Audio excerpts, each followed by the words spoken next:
Okay, now we're going to look at the same problem and use the other model called break apart numbers to solve 73 times 31 once again.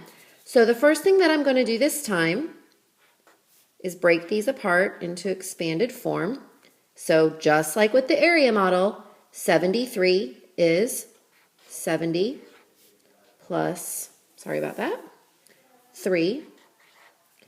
And my 31 in expanded form, 30 plus 1. And this is the only model that you can't do if you have a 3-digit number.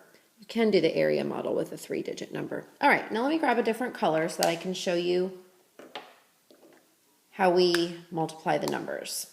You can't ever multiply numbers that are on the same team. The 30 and the 1 are from the same number, so I can't multiply them by each other.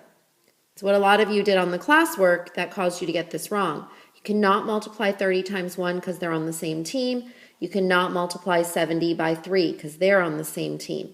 You have to multiply by separate numbers. This is 73, this is 31. So I'm going to draw 4 arrows, 2 that go up and 2 that make an X. Every time I drew an arrow, I'm going to multiply those numbers together. So I like to do my up-downs first. So my first arrow going up is 30 by 70. Make sure you guys can see that. Yes. My next arrow going up is 3 times 1.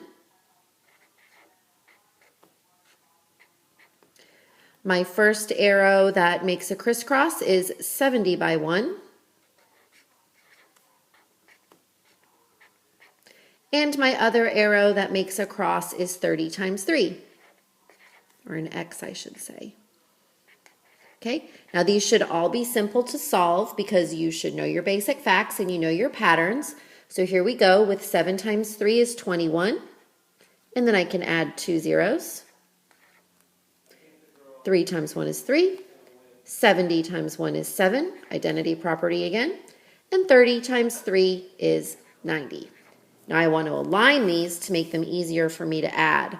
So 2,100,